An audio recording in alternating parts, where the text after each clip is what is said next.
slow up, no I don't take shit. I got no love for the fakeness. If you wanna play tough and wanna hate this, I'll always show up. I don't ever slow up, no I don't take shit. I got no love for the fakeness. If you wanna play tough and wanna hate this, I'll always show up and make a statement. I don't ever slow up, no I don't take shit. I got no love. The Florida Panthers won the Stanley Cup in six games. It sucks. I'm happy for Brad Marchand and only Brad Marchand. Only the rat. Everybody else can suck a lemon. Everyone else. I hate. Funny how much Brad Marchand's getting love now that he's not on the Bruins too. By the way, can we talk about that for a second? So there's three guys that are getting a ton of different reactions from this final. So we had Brad. Sorry, I keep peaking like crazy, and I'm trying to adjust my volume, and it's insane. We have Brad. We have Bennett. And we have Corey Perry. Now, all three of those guys play the same style Sam of Bennett, hockey. a rat and a worm walk into a bar. Same style of hockey. Would you disagree with that? No, same style. Like, it's the same style. Bennett's a little more skilled. Corey Perry's like 100 years old. It's not his fault he's not as skilled anymore.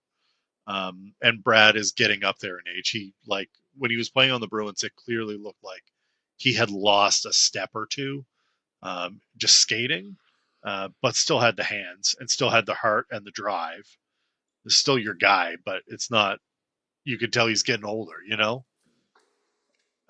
All three of those guys played pivotal roles on their teams. And what do we see?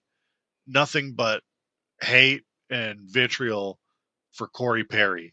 But somehow Sam Bennett is okay. That guy's a dog. Sam Bennett's a dog. I saw that every day. There's no part of Twitter I could go to where there's at least my algorithm where I'm getting any Sam Bennett love. People fucking hate that guy in my Twitter sphere. They should. Yeah. But he was the MVP. I'm gutted Brad. I heard the least about Corey Perry. I thought this was going in a different direction for a minute. I thought Corey Perry deserved a lot more flowers than he got. He contributed to that offense way more. I think Brad deserved the Brad was the MVP too. Brad was the Conn Smythe. I don't understand the Bennett thing. Bennett got just because he had the most goals in the playoffs. They're like, oh, he's got to be the MVP. Yeah, that's kind of like saying the guy with the most home runs is the MVP. Voting was wicked close, though. I felt that my one and my two was Bobrovsky and Marchand. I thought Marchand was the one. I thought Bobrovsky was the two. And then you could have told me it was Bennett or Reinhart or any of those other guys. Although Reinhart had 4 goals in one game, he did nothing else in the rest of the series. Like, he showed up the last 2 games. Yeah, Reinhart was a Game 6 guy. I'm disappointed for the Oilers. I'm disappointed for McDavid, but Florida outplayed them 3 of the 6 games. The one game that I would say was fluke. The Marchand overtime winner was a very prototypical greasy playoff goal, and that's just puck luck, right? Like, Edmonton was that game 3? Yeah, Edmonton got game 3. Edmonton got they had 0 puck luck, none, like no luck. That was a game they really tried to play like the Panthers, though. Yes, they were like really gunning physically, and I think. Yeah, I don't know. I know the way it ended was a fluky goal, but if they kept up playing that style against the Panthers, I think it still would have ended the same way. I don't disagree with you. I think they needed that game. They needed game 5, and they no-showed, and that was embarrassing. 100%. That was the one. That was the one. The second they no-showed, because the Panthers choked in game 4. They were up 3 goals, and they ended up giving it away, or at least 2 goals. 3-0. Yeah, 3-0. I can remember if it was 3-1 or 3-0. No, it's 3-0. But when we talked on the show last week, you were like, I don't think the series is over. I was on the opposite. The second that they choked that away, I was like, oh fuck, Armchair's right.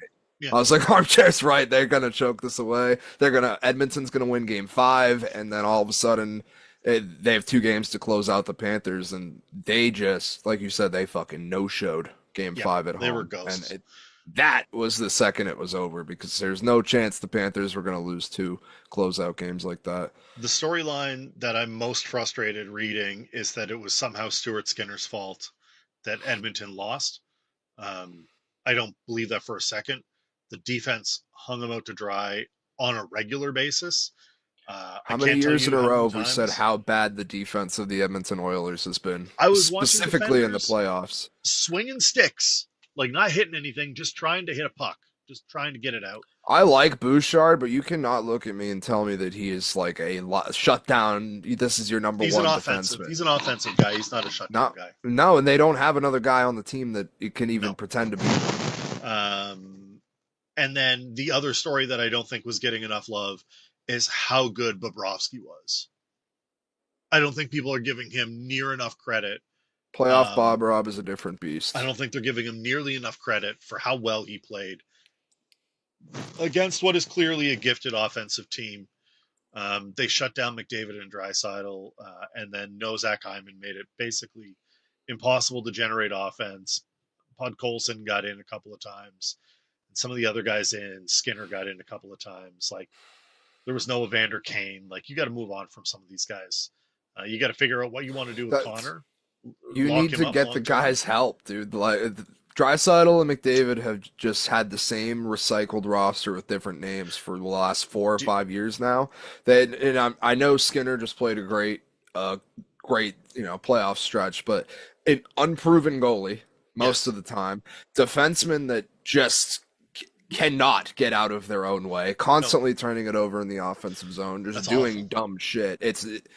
It was very evident in this series, and like I've seen that Edmonton Oilers team way too many times over the last few years with those 2 guys leading the way. You need different wingers. Stop recycling these old guys like Kane, and I know you love Corey Perry, but can we get Corey Perry? I don't have a problem with Corey Perry if you keep him as but why are you relying? Correct. Why are you relying on him too much? Why are you relying on Evander Kane at this stage in his career? Like, Evander Kane's got to go. He's got to go. He was an absolute liability. You need to just build a better fucking roster. That guy was getting penalties called against so frequently and not contributing. And all he was doing was bitching to the refs, not contributing on the score sheet at all. If you're not scoring goals, you can't be the guy that's causing the penalties. Can't be the way. Can't be the way. I saw. Did you see McDavid's interview at the end? Yeah, he laid it all on the coaches, which I thought was. He looked like it was like the Magnus Carlsen freak out where he wanted, like, you could tell how furious he was, but he wanted to be respectful so bad. Table, gave a handshake. But McDavid's just like pacing back and forth. You can tell he just wants to get the fuck out of there. What do you think went wrong, man?